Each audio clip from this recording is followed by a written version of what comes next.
Kung ikaw ay isang Virgo at narating ka ng mensaheng ito sa mismong sandaling ito, unawain mo ito ng malinaw, hindi ito dumating ng aksidente. May mga pagkakataong pinipili ng tadhana ang katahimikan kaysa ingay, at ito ay isa sa mga sandaling iyon. Maaaring naramdaman mo na tila walang gumagalaw, na ang iyong pagtitiyaga ay sinusubok ng walang paliwanag. Ngunit habang ikaw ay naghihintay, may isang bagay na hindi mo nakikita ang tahimik na umaayon pabor sa'yo. Hindi ito tungkol sa biglaang swerte o hungkag na pangako.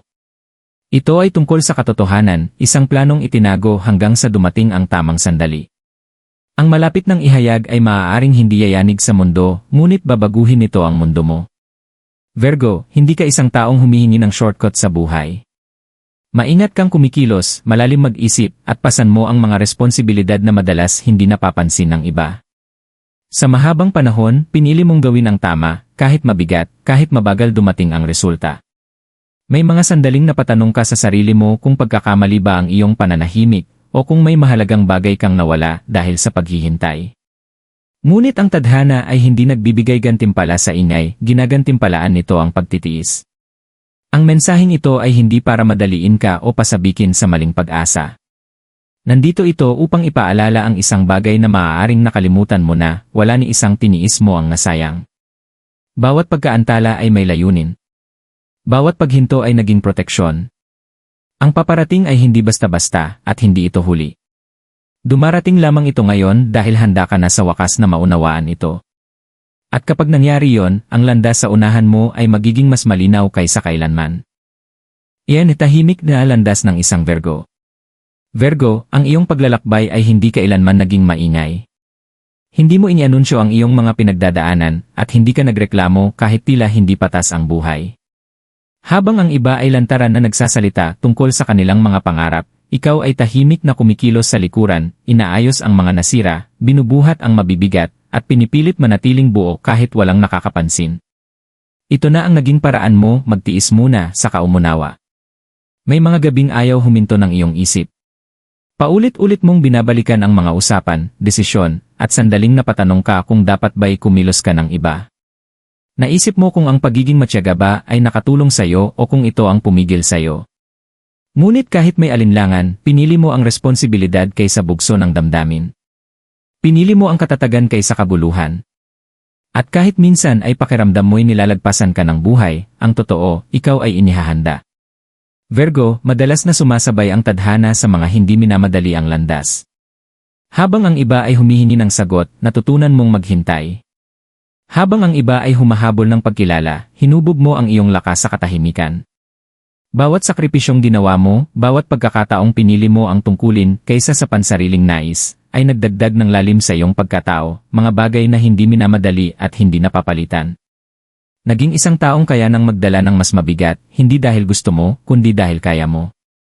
May mga sandaling sumingit ang kalungkutan, hindi dahil ikaw ay mag-isa, kundi dahil pakiramdam mo'y hindi ka nakikita. Nagbigay ka ng walang hinihintay na papuri. Lumitaw ka ng hindi humihingi ng palakpak. At sa kaibuturan mo, napaisip ka kung napansin man lang ba ng universo ang lahat ng pagsisikap mo. Ang hindi mo nakita noon ay ito, masusing nagmamasid ang tadhana. Ang tahimik na landas na tinahak mo ay hindi kailanman parusa. Isa itong pagsubok ng pagkakaayon. Hinuhubog ka ng buhay upang maging isang taong makakakilala ng katotohanan kapag ito'y tuluyan ng lumitaw, isang taong hindi malilinlang ng ilusyon o panandaliang ginhawa. Ang iyong katahimikan ay hindi kawalan. Ito ay disiplina. At ngayon, ang disiplinang iyon ay magsisimulang magkaroon ng saysay sa paraang hindi mo kailanman inakala. Kapag nagsimulang gumalaw ang enerhiya ng Pasko, may isang uri ng enerhiya na dumarating ng tahimik, Virgo. Hindi ito kumakatok ng malakas at hindi ito humihingi ng pansin. Marahan itong gumagalaw, parang ilaw na biglang sindi sa madilim na silid, hindi sapat para gulatin ka, ngunit sapat para baguhin ang lahat. Ito ang uri ng pagbabago na bumabalot sa iyo ngayon. Maaaring hindi mo agad napansin dahil nakatuon ka pa rin sa mga bagay na hindi umubra sa mga panahong masyadong tumagal. Ngunit habang nasa ibang direksyon ang iyong pansin, may isang mahalagang bagay na tahimik na muling umaayon. Ang panahong ito ay may simbolismong mas malalim kaysa selebrasyon. Kinakatawan nito ang init matapos ang pagtitiis, linaw matapos ang kalituhan, at katotohanan matapos ang katahimikan. Para sa'yo, Virgo, ang enerhiyang ito ay hindi tungkol sa panlabas na gantimpala o dramatikong himala. Ito ay tungkol sa pag-unawa, sa pagtingin sa iyong buhay mula sa mas mataas na pananaw at sa pagkilalang ang mga pagkaantala ay hindi pagtanggi, sila ay disenyo. Maaaring maramdaman mo muna ito sa maliliit na paraan. Isang kapayapaang pumapalit sa pagkabalisa. Isang biglaang pakiramdam na hindi mo na kailangang pilitin ang mga resulta. Ang mga sitwasyong dati umuubos sa iyo ay unti-unting nawawalan ng kapit. Mas magaan ang mga usapan. Mas hindi mabigat ang mga desisyon. Hindi ito pagkakataon lamang, ito ang pagkakaayon na nagsisimulang manahan. Iba ang galaw ng enerhiya ng Pasko para sa mga naghintay ng walang pait. Tumutugon ito sa tiyaga, katapatan, at tahimik na pananampalataya. Habang ang iba'y naghahanap ng mga palatandaan sa maiingay na pangyayari, sa iyo'y dumarating ang mga ito sa pamamagitan ng panloob na linaw. May isang pagkaunawang biglang susulpot. May alaalang babalik hindi para saktan ka, kundi para palayain ka. Unti-unti mong mauunawaan kung bakit may mga pintong hindi kailanman nagbukas, at kung bakit ang iba'y nagsara noong hindi ka pa handang pumasok. Virgo, ito ang sandaling marahang itinataas ng tadhana ang belo. Hindi biglaan, ngunit sapat para makita mo ang landas na unti-unting humuhubog sa unahan. Hindi ka minamadali. Inaanyayahan ka. At mahalaga ang kaibahan. Ang susunod na magaganap ay hindi magmumukhang magulo o nakalulunod. Magiging matatag, may layunin, at tama ang pakiramdam dahil matagal nitong hinihintay ang eksaktong bersyon mo na ikaw na ngayon. Nagsisimula ng ihayag ng tadhana Beni Plano. Hindi inihayag ng tadhana ang sarili nito sa Virgo sa pamamagitan ng mga dramatikong sandali o biglaang pahayag.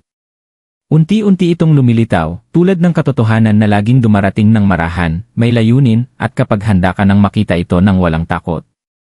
Sa mahabang panahon, hinanap mo ang mga sagot sa labas ng iyong sarili. Tumingin ka sa mga resulta, sa mga tao, sa tamang oras. Ngunit may ibang paraan ang tadhanang inihanda para sa iyo. Naghintay ito hanggang matutunan mong makinig sa loob. Mapapansin mo ngayon na nagbabago ang iyong mga iniisip. Hindi mas maingay, mas malinaw. Ang kalituhang dati bumabalot sa ilang desisyon ay unti-unting nawawala, napapalitan ng isang tahimik na pag-alam. Wala ka pa man ang lahat ng detalye, hindi mo naramdam na ikaw ay nawawala. May malaking kaibahan yon. Noon, ang kawalan ng katiyakan ay mabigat. Ngayon, ito'y bukas. May posibilidad. May gabay. Ganito nakikipag-usap ang tadhana sa Virgo, sa pamamagitan ng pag-unawa, hindi ng pressure. Nagsisimula mong makita ang mga pattern na dati tila basta nagkataon lamang. Ang mga pangyayari sa nakaraan ay nagdurugtong-dugtong na ngayon sa paraang hindi mo nakita noon. Ang isang bagay na minsang nagdulot ng pagkadismaya ay nagkakaroon ng saysay. Ang isang bagay na sinisi mo sa sarili mo ay inilalantad ngayon ang layunin nito. Napagtatanto mo na ang inakala mong maling liko ay mga detour pala, mga daang nagprotekta sa iyo mula sa mga landas na hindi para sa iyo. Maaaring dumating ang sandaling mapahinto ka at maisip kaya pala. Hindi nang may galit. Hindi nang may panghihinayang. Kundi may payapang pagtanggap. Ang tadhana ay hindi narito para parusahan ka sa paghihintay, narito ito upang gantimpalaan ka sa pagdaan mo sa paghihintay nang hindi nawawala ang sarili mo. Nagiging mas mapili ka na rin. Hindi mo na nararamdaman ang pangangailangang ipaliwanag ang bawat desisyon sa lahat. Mas binabantayan mo ang iyong enerhiya, mas may layunin. Hindi ito paglayo, ito ay paghinog. Madalas na inihahayag ng tadhana ang sarili nito kapag tumigil ka na sa pagpapatunay ng iyong halaga at sinimulan mo na itong igalang. Virgo, ang plano ngayon ay unti-unting nahahayag ay hindi tungkol sa pagmamadali sa pagkilos. Ito ay tungkol sa paglalagay sa iyo sa eksaktong lugar kung saan ang iyong mga lakas ay umaayon na sa oportunidad. Kapag nagsimula ang galaw, magiging natural ito, hindi pilit. Makikilala mo ito dahil hindi ka nito hihilingin talikuran kung sino ka. Hihilingin lamang nitong humakbang ka bilang ikaw, nakaugat, mulat, at handa. At kapag nangyari yon, mauunawaan mo ang isang bagay na lubhang nagbibigay ginhawa, hindi ka kailanman nakalimutan ng tadhana. Naghintay lamang ito ng sandaling kaya mo na itong lapitan nang walang pag-aalinlangan. Iyan ay senyales din ay hindi kayang baliwalain. Sa una, ang mga senyales ay hindi dumating bilang mga sagot. Dumating sila bilang mga pagkaantala, maliliit na sandaling nagpahinto sa'yo, Virgo, mga sandaling sa ibabaw ay tila karaniwan, ngunit nanatili sa'yo ng mas matagal kaysa inaasahan. Isang pangungusap na narinig mo sa eksaktong tamang oras. Isang alaalang biglang bumalik ng walang babala. Isang pakiramdam na nagsabing tumigil ka na sa pagpipilit sa isang bagay na dati inuubos ang iyong enerhiya. Sinubukan mo itong ipaliwanag, syempre. Iyan ang likas sa'yo. Ngunit may mga bagay na ayaw talagang ipaliwanag palayo. Isang senyales ang dumating sa pamamagitan ng kalinawan. Ang mga sitwasyong dati nakakalito ay biglang naging simple. Hindi ka na paulit-ulit na nakikipagtalo sa sarili mo. Ang tamang desisyon ay hindi ka pinasaya, pinakalma ka nito. At ang kapayapaang iyon ay kakaiba dahil matagal mong inakala na ang pag-usad ay kailangang may kasamang stress para maging totoo. Iba ang itinuro sa iyo ng tadhana. Isa pang senyales ang lumitaw sa pamamagitan ng pagbitaw. May isang bagay kang matagal na hawak, isang inaasahan, isang papel, isang tao, o kahit isang bersyon ng sarili mo na nagsimulang lumuwag ang kapit. Hindi dahil pinilit mo, kundi dahil hindi na ito angkop sa taong unti-unti kang nagiging. Napansin mong ang mga bagay na minsang labis na nakasakit sa iyo ay wala na ang dating kapangyarihan. Hindi iyon pamamanhid. Iyon ay paggaling. Ang ikatlong senyales ay dumating ng tahimik sa pamamagitan ng oras. Ang mga pagkaantala na dati tila malupit ay biglang pumanig sa iyo. Ang mga oportunidad ay umaayon ng walang pagtutol. Hindi ka na humahabol, tumutugon ka na lamang. At sa kauna-unahang pagkakataon matapos ang mahabang panahon, ang buhay ay hindi na pakiramdam na kailangan mong kontrolin palagi. Pakiramdam nito ay sinasalubong ka na rin ito. Virgo, ang mga senyal na ito ay hindi para guluhin ka. Nandito sila upang tiyakin ka. Hindi sumisigaw ang tadhana sa mga marunong ng makinig. Marahan nitong pinatutunayan ang sarili, paulit-ulit, hanggang sa mawalan ng boses ang pag-aalinlangan. Maaaring binaliwala mo ang mga senyales noong una, iniisip mong ikaw lang ang nakakapansin. Ngunit patuloy silang bumabalik, mas banayad sa bawat pagdating, mas kaunti ang hinihinging pansin, at mas marami ang hinihinging tiwala. Ang mahalaga ngayon ay hindi kung gaano karaming senyales ang makikita mo, kundi kung paano ka tutugon sa mga ito. Ginawa na ng tadhana ang bahagi nito sa pamamagitan ng paghayag ng sapat upang makapagpatuloy ka ng walang takot. Hindi ka na nangangapa. Kinikilala mo na. At ang pagkilalang iyon, payapa, matatag, at hindi maikakaila, ang pinakamalinaw na senyales sa lahat. Iyan din ang hinihiling ng tadhana mula sa iyo. Ngayong nagsimula ng ihayag ng tadhana ang sarili nito, Virgo, may isang banayad, ngunit mahalagang, bagay itong hinihiling mula sa iyo. Hindi ito aksyong udyok ng takot.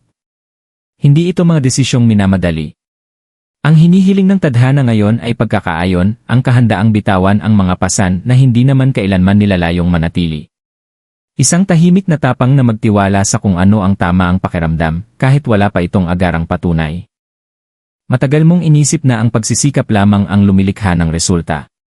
Na kung susubukan mo lang ng mas mabuti, mag-iisip ng mas malalim, at magtitiis ng mas matagal, aayos din ang lahat. At bagamat hinubog ka ng pagsisikap, hindi na ito ang tanging kailangan ngayon. Hinihiling ng tadhana na bitawan mo ang kontrol, hindi dahil sumusuko ka, kundi dahil sapat na ang nagawa mo. Ito ang sandali para makinig kaysa mag-ayos. Para piliin ang kapayapaan kaysa perpeksyon. Maaaring maramdaman mong gusto mong pasimplehin ang iyong buhay, lumikha ng espasyo kung saan dati puro responsibilidad. Pansinin mo ang udyok na iyon. Hindi iyon katamaran. Iyon ay umuusbong na karunungan. Hinihiling din ng tadhana na itigil mo na ang pagdududa sa iyong kahandaan. Tahimik kang naghanda para sa yugtong ito, kahit hindi mo alam noon kung para saan ka naghahanda. Ang mga kasanayang binuo mo, ang tiyagang natutunan mo, ang lakas ng loob na nahubog sa damdamin, lahat ng iyon ay mahalaga ngayon. Walang kulang. Ang kailangan mula sa iyo ay presensya. Humarap ng hindi inuubos ang sarili sa sobrang pag-iisip sa bawat hakbang. Hayaan mong umunlad ang mga oportunidad nang hindi sila pinapatahimik sa sobrang pagsusuri.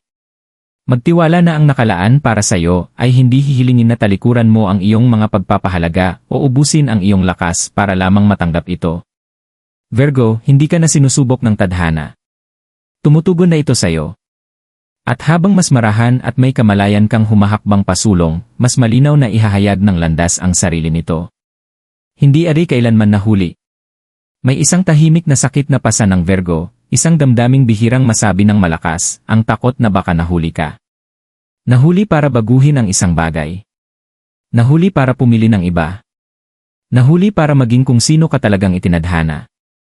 Sinukat mo ang sarili mong pag-unlad ayon sa mga orasang hindi naman kailanman ginawa para sa iyo, at dahil doon, napagdudahan mo ang sarili mong halaga. Ngunit ang tadhana ay hindi gumagalaw sa hiniram na oras. Hindi ka naging mabagal. Naging maingat ka.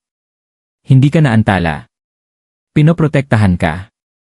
Bawat sandaling tila walang galaw ay isa palang paghinto na pumigil sa iyo na pumasok sa mga bagay na hindi ka pa handang harapin. Hindi minamadali ng tadhana ang mga taong nakatakdang magtayo ng bagay na magtatagal. Kapag binalikan mo ngayon, maaaring mapagtanto mo na kung nangyari ang lahat ng mas maaga, ang isasagot mo sa mga sitwasyong kapalit ang kapayapaan mo. Makukontento ka sana sa mga landas na hindi gumagalang sa iyong mga pagpapahalaga. Pinino ng paghihintay ang iyong pamantayan. Pinatalas ng katahimikan ang iyong kamalayan. Virgo, ang pagdating ng mas huli ay hindi nangangahulugang pagdating ng hindi handa. Ibig sabihin nito'y dumarating ka ng may linaw. Alam mo na ngayon kung ano ang umuubos sa iyo at kung ano ang nagbibigay buhay sa iyo. Alam mo na kung anong uri ng buhay ang hindi mo nababalikan. Ang kamalayang ito ay hindi aksidente, pinaghirapan ito. Hindi ka kailanman nakalimutan ng tadhana sa panahon ng paghihintay. Pinagmamasdan nito kung mawawala ka ba sa pagkainip o lalabas ka bang buo ang integridad. Pinili mo ang huli. At dahil doon, ang susunod na darating ay hindi magmumukhang minadali o puno ng alinlangan. Magmumukha itong karapat-dapat. Virgo, kung may isang katotohanang dapat mong baunin mula sa sandaling ito pasulong, ito yon, hindi kailanman naging malayo ang tadhana. Tahimik lamang ito, ngunit mapagmatsyag. Pinanood nito kung paano mo hinarap ang pagkabigo ng hindi naging mapait. Sinaksihan nito kung paano mo pinanatili ang iyong integridad kahit nakatutukso ang mga shortcut. At naghintay ito hanggang sa kaya mo nang tanggapin ang nakalaan para sa iyo, nang walang takot, walang pagdududa, at nang hindi nawawala ang sarili mo. Hindi ka papasok sa kaguluhan. Papasok ka sa linaw. Ang susunod na magaganap ay hindi hihilingin na patunayan mo ang iyong halaga o ubusin ang iyong lakas. Sasalubungin ka nito kung nasaan ka ngayon, matatag, mulat, at handa. Magtiwala sa kapayapaang nararamdaman mo ngayon. Hindi iyon kawalan. Iyon ay pagkakaayon. Kung narating ka ng mensaheng ito, hayaan mo itong manahan ng marahan. Hindi mo kailangang magmadali. Manatili ka lamang na bukas. Alam ng tadhana ang pangalan mo. At ngayon, alam nitong handa ka na sa wakas na tahakin ang landas na matagal na nitong hinuhubog para sa iyo.